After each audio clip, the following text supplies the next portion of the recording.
Good morning, everyone. Welcome. It's FPC Radio Live. It's Friday, April the 28th, and we're on to day two of the NFL draft. That's right. Round one is in the books last night. Bryce Young goes first overall to the Carolina Panthers. As I predicted, John, they took every last second on the clock after being on the clock for months. I don't know. I'm very down on the whole production aspect of the NFL draft, John. So if I come in like sounding like I'm just a bitter old man yelling at a cloud, well, that's kind of what I'm doing. It was just, again, I find it exhausting. I mean, it was entertaining, but exhausting at the same time. And I thought the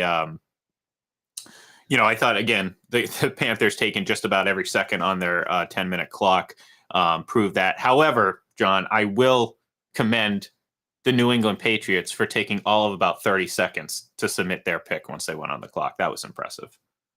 Yeah, it was, because they got a player at number 17 who, by everyone's estimate, is a top 10 player. So a really good night for the Patriots, at least immediately. I mean, we have to see if Christian Gonzalez can play, and we'll know more about this pick as we get into training camp and into the season. But that's the type of corner I like, 6'1", 200 pounds. He feels almost like a Stephon Gilmore type corner, a guy that you can play man-to-man with. It's physical, and it's smooth, and, is long, and all of that stuff that you like to see at that position. Especially in that division they play in, you're going to be facing elite wide receivers week in and week out. So you better be ready, and I think it was a great pick by the Patriots to get Gonzalez at 17. Yeah, and look, I mean, this wasn't necessarily a position of need for the Patriots because their secondary is pretty strong. So this was, again, this was looking at best player available, so to speak. And I'm okay with that because I do think that this team has talent. And I think a lot of it and a lot of the success is going to hinge on the performance of the quarterback and Mac Jones, obviously. Again, adding to this defense with a really good player, a player that if you're familiar with the Boston sports scene, both the fan side and the media side, and sometimes they're not mutually exclusive. There was kind of a general consensus of, yeah, we really like the pick, even though, again, I know some people will probably try to spin it as, well, if you really wanted the player, you wouldn't have traded back. No, it's, the Patriots saw an opportunity, created some more draft capital for themselves, and also got a really, really good player. So if you're a Patriots fan, you should be pretty excited about it, and it should be fun to watch the kid play. And your co-host is also a former Duck on the the Pick and Roll podcast, Jet. So I know he's very thrilled with that, as I'm sure is Patrick Chung, another former Patriot and Duck. So speaking of former Patriots, former player personnel director now in Houston, I had a very busy night, Nick Cesario, swinging a couple trades to get back-to-back picks, number 2 and number 3. So impressive night for the Texans. I'm not going to lie. I mean, they get the quarterback that they wanted, and they also get the presumed defensive stud, on a team that is desperately in need of a new identity. And good for them. I mean, I'm still always going to say this. I will say I will never believe in the Houston Texans until they actually do something. I just don't have faith in that organization. But this is a good start, and I think a very strong way to use that draft capital that they acquired in the Deshaun Watson trade. Yeah, without question. I mean, Will Anderson to me is probably the safest pick in the draft. You just feel he's going to have an 8 to 10 year career as an elite player. But besides that, the intangibles are through the roof. He's a leader, 2-time All-American. There haven't been many of those in the history of college football. He comes from Alabama. So, you just get the feeling that you've got yourself an elite player for the next 8 to 10 years. D'Amico Ryans is now the head coach at the Houston Texans, former player there, excellent defensive player with the Texans, defensive coordinator with the 49ers recently. And I think he probably is going to just be so excited to have this player kind of leading his defense, which is a good thing. And then you get C.J. Stroud, who, again, there were some question marks about, but look, all the quarterbacks that are going to be drafted have question marks. Even Bryce Young, who went first overall because of his lack of size, and C.J. Stroud didn't really test all that well. And here's Will Levis, who everybody thought was going to go in the first round, didn't get picked in the first round and still available in round 2. So the quarterbacks always have those weird question marks. But Will Anderson to me is probably the safest pick in the draft. I feel confident that he's going to be, a Pro Bowl caliber player for the next 8-10 years with the Houston Texans. So yeah, they made a splash, and at least they can add talent to that team and try to build. Yeah, look, I mean, the draft is really, I'm not going to say it's completely a crapshoot. Obviously, there's ability in being able to scout and recognize players and talent and all that stuff. But I mean, we've seen it time and time again. The number one overall pick doesn't always ensure success. I mean, we saw obviously the draft was in Kansas City 6 years since Patrick Mahomes was drafted. He went 10th overall. He wasn't the first quarterback drafted. Tom Brady was not the first quarterback drafted. Hell, he wasn't one of the first 198 players drafted. So, there is it is a bit of a crapshoot. And look, I think the nature of how the draft is covered now creates a lot of unfair expectations for a lot of these kids. And I think, unfortunately, that plays into how they're judged, going forward. Like, for example, the Buccaneers took the defensive tackle out of Pittsburgh, Kalisha Cansey, and they're putting up on the screen his comp is Aaron Donald. And I'm sitting here thinking, like, how unfair is it to this kid to come into the NFL without taking a single snap, and all of a sudden your ceiling, your expectation is perhaps the best defensive player of the last 10 years, and perhaps one of the best players at that position of all time. So it's kind of ridiculous. And this is because they both went to Pittsburgh and they have similar size, John. So, this this whole, they call it the draft machine. This draft machine has been rolling, and it creates, again, some of these expectations that are a little bit too unrealistic in both ways. And that could be the case with Will Levis, who's sitting in the draft room thinking, well, hey, we're coming into this whole thing thinking, hey, we're going to be a first round top 10 pick. And the reality of it was he wasn't. And now he's sitting there. I saw someone tweet, like, it was actually kind of funny, but I kind of felt bad. They they tweeted, like, they probably had him help clean up the chairs in the green room when it was all done. Ooh. And I don't know. I know it's bad to laugh at, but I do appreciate the cleverness and the jokes. So, but yeah, look, I mean, it's expectations are through the roof for these kids. And for a lot of them, John, this is going to be the absolute peak of their NFL career.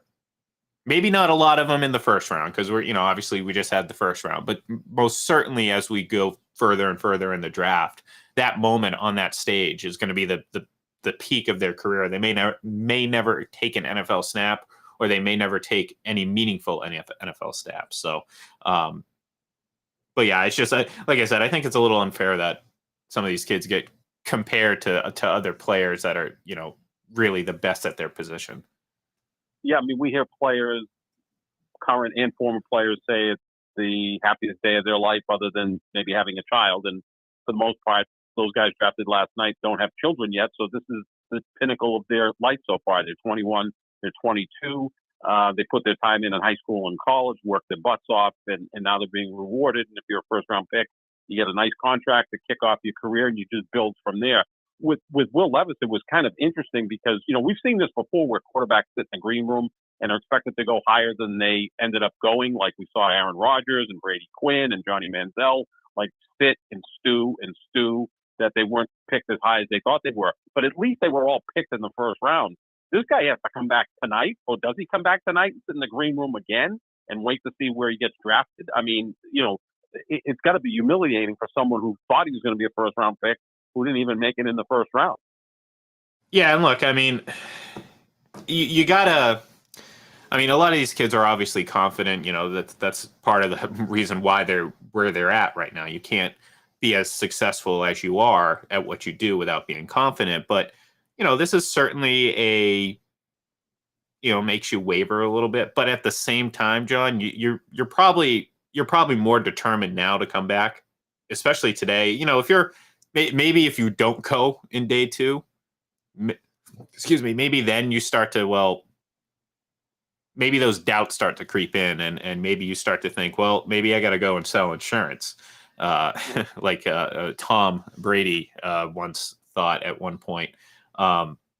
But look, I think, it means enough that it's not that he's not necessarily a first round talent, but it's about need a lot of the times. And a lot of these teams, certainly after you got through the top end, didn't need to draft a quarterback. Like after Houston, after Carolina, um, and obviously Indianapolis, who drafted Richardson, who really needed a quarterback? Yeah, I mean, to the point where do they think they already have someone who's as good as Will Levis? Like, well, at least needed a quarterback Bay, over. Well, exactly in that situation, if you're Tampa Bay, yes, you need a quarterback, but you drafted probably a bigger need because look, Baker Mayfield's not going to bring you to the promised land, but at least he gives you time to figure that quarterback position out. And they go and, like I just said, they get the next Aaron Donald, John. Well, the reality of it is he may or may not be that, but if he's a very good player, then yeah, they made a good pick. So yeah, sorry about that. Sorry to interrupt. Yeah, no, I mean, you always have to look at, again, need, and quarterbacks get overdrafted, right? 3 of the first 4 picks were quarterbacks, and I don't think any of these 3 quarterbacks are entering the NFL at the same level as Trevor Lawrence or Andrew Luck, and certainly not Peyton Manning or John Elway. Those are the 4 guys I always think of that were can't miss prospects. 40 years since John Elway, by the way. 40 years. Yeah, isn't that crazy? I mean, to me, still the greatest quarterback to come out of college, with probably the best scouting grade ever among all the quarterbacks. I mean, he just had everything. But you look at that and say, well, maybe some teams would have taken a quarterback. But the thing about the NFL is next year's quarterback class always looks better because we really haven't scouted them in full. Like Caleb Williams is now supposed to be the next Patrick Mahomes until next year when you watch him closely and you say, well, he's got this flaw, he's not quite as good at doing this, that, and the other thing. So that's the case with the NFL. Because this class was supposed to be a great class when we were talking about it last year. Well, they all went out and played this year, and Will Levis, obviously didn't play at the level that he was expected to. And Bryce Young, you worry about his size, and C.J. Stroud, you just kind of wonder, well, both Bryce Young and C.J. Stroud played with so much freaking talent at Alabama and Ohio State. Like, is it them or is it the talent surrounding them? So, yeah, but it's always next year's quarterback class is going to be better till you get there, and then they have flaws as well. But, yeah, I mean, it's very, very interesting to see what's going to happen with the Levis and Hendon Hooker, too, who I liked a lot at Tennessee, but, has a knee injury that I don't know if he'll be ready for training camp. And he's also almost Tom Brady's age, it feels like. He's like 25, which I don't think is that huge of a deal. Like, I mean, he's not 30. What was that? Brandon Weeden? Yes, thank you. I was thinking that Cleveland Browns quarterback. Man, talk about fumbling. Talk about fumbling the bag.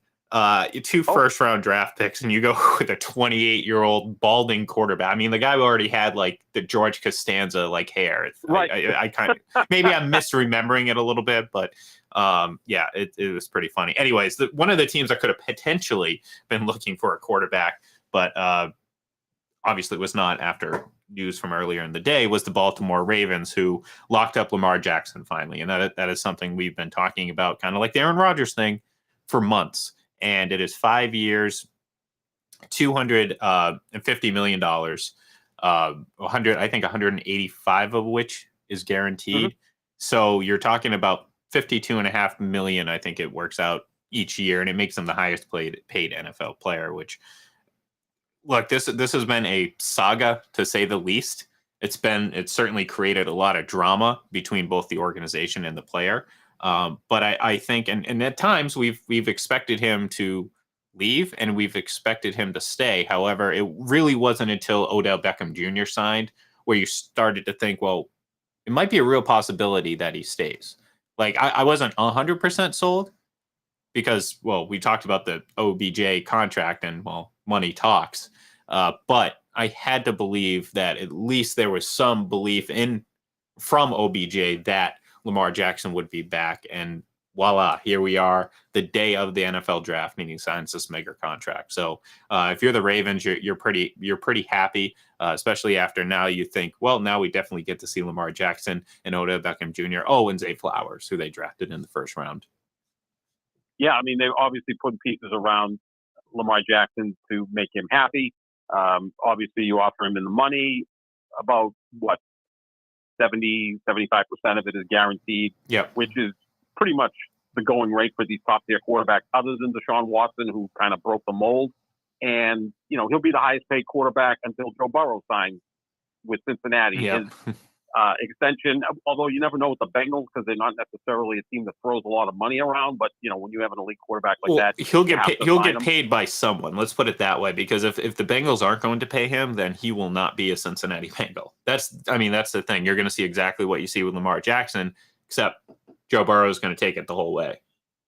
Yeah, maybe it's similar to what happened with Carson Palmer, right? At some point, he just said, I'd rather not play than play for the Cincinnati Bengals. And, especially a guy like Burrow, who's made some money already, but also some money in endorsements. Obviously, if they're dangling $250, $260, $270 million in front of you and 80% of it's guaranteed, then you're probably going to sign that. And I think you have to, because of the way the sport is.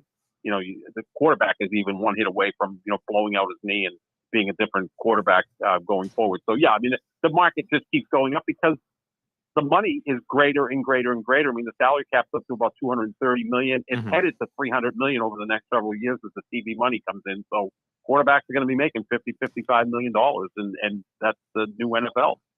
Makes me think I should have probably been a quarterback, right? Too bad I didn't have a goalie. well, that's true. Same makeup, right? Look, similarities. Hockey players make a fraction of what NFL players do. But yes, there is a lot of similarities in the position. It's just like a pitcher. There's a lot of individualness. I don't know if that's a word, individualness. I don't know, but you understand what I'm saying. It's a individual aspect in a team sport where it's like you have a lot of control. There's a lot of obviously the team around you, but there's a lot on you individually, just like a quarterback, just like a pitcher. Linus Olmark said that to be a great goaltender, you have to have the memory of a goldfish, and I think he's exactly right, because you play the position, you give up a goal. Okay, I got to forget that. I'm not going to let the next one in, right? You can't have the mentality of worrying about the last goal you gave up. You can't be George Costanza. Exactly. Would not have been a good goaltender, right? No. He's been the worst goaltender.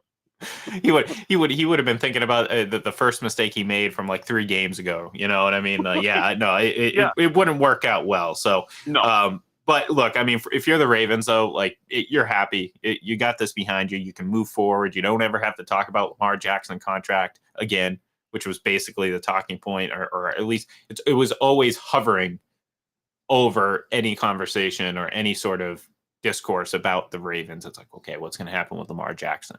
Are they going to sign Lamar Jackson? Is he going to go somewhere else? And, fortunately for them, he is not. So, all right, before we go, we got to get off a little bit early today. I do want to talk about the NBA because there was one game, John, and thank whoever, all right? But the Celtics closed this out because I was starting to be a little bit concerned as they weren't able to quite close the game out, but eventually they went on an 11-0 run in the fourth quarter and just really kind of dominated. And, now they're on their way to playing the 76ers, as we all expected. And the good thing about closing it out in 6 is, that means they get to start against the 76ers a little bit earlier, a team that is desperately using every day they can to rest Joel Embiid. So good stuff for the Celtics. Yeah, give Atlanta credit. They took this series to 6 games, and part of the reason that happened is the Celtics fumbled their way in a couple of games, especially in Game 5 when they were up 12 with 5.5 minutes left, and then played horrible basketball, both offensively and defensively, which necessitated a trip back to Atlanta for Game 6. Atlanta battled them all night last night.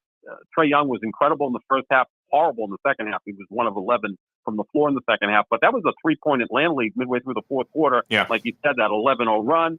They finished the game on an 18-7 run, and it was on the defensive end. Look, as much as the sport is about 3-point shooting and team scoring in the 120s, it's still vital that you are able to put together a 4 or 5 minute stretch, especially in the fourth quarter, where you play lockdown defense and you can turn a 3-point deficit into an 8-point lead and eventually wrap this series up. The Celtics have the ability to do that. They don't always do it, but last night they did, and now they're on to play Philadelphia. Yeah, and look, to come back and have that closeout fourth quarter after Game 5's kind of debacle, I think that's a good thing for this team. So the tight game down the stretch, I think, was maybe a blessing in disguise because it gave them an opportunity to kind of, redeem. Like you said, they gave that game 5 away. That should have ended in 5.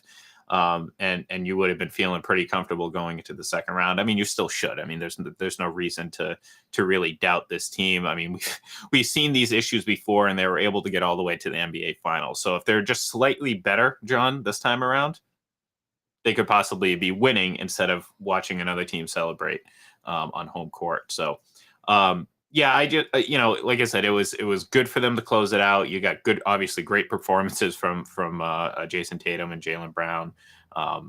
Big plays down the stretch, big defensive plays. So yeah, you got to feel comfortable going in, even with or without Joel Embiid. I mean, the 76ers, and you've said it a lot every time we talk about it, pretty much, they just do not match up well against the Celtics. And you got to figure that's going to be an advantage. Then you add in the fact that Joel Embiid may or may not play. And if he does, how healthy is he? You got to be happy with where the Celtics are right now. Oh, without question. They match up really well against Philadelphia. And Embiid is such a great player. He's going to be the MVP of the league. How healthy is he going into this series? We'll find out Monday night in game 1. He's a guy obviously capable of going out and scoring 40 points in his sleep and being efficient doing it. But where else do you get points with Philadelphia? James Harden is up and down and up and down. And Tyrese Maxey's a really good player. He's had some good games against the Celtics, but he's also had some really poor games against the Celtics. The Celtics are just too deep. When you bring in Malcolm Brogdon off the bench, sixth man of the year, Malcolm Brogdon, you've got instant offense there.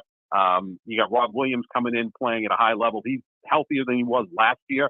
They didn't have Brogdon last year. Two key pieces on what I think is going to put them over the top. So I like their chances against Philadelphia. You have home court advantage, and you match up well against them. And the 76ers do have a tendency of screwing up. I mean, they've been doing that for the last 5 years since the process has taken hold. And again, I think the Celtics should be in good shape against this team. Yeah, and like you said, it all gets started on Monday. So obviously tonight, second round continues. I believe the Steelers are on the clock with a lot of speculation about Joey Porter Jr., which would be very fitting for the Steelers to take and kind of right up their alley when it comes to how they draft. So that gets started again tonight. And then tomorrow we wrap it up with the rest of the draft. So that means on Monday, John, we'll be talking, obviously, game 1 between the Celtics 76ers, and hopefully we'll be talking about the Bruins having already advanced. They get a chance to do that tonight.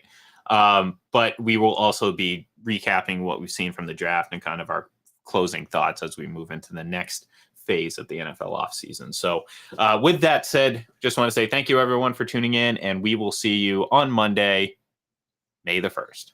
Thank you, everyone. We'll talk to you then.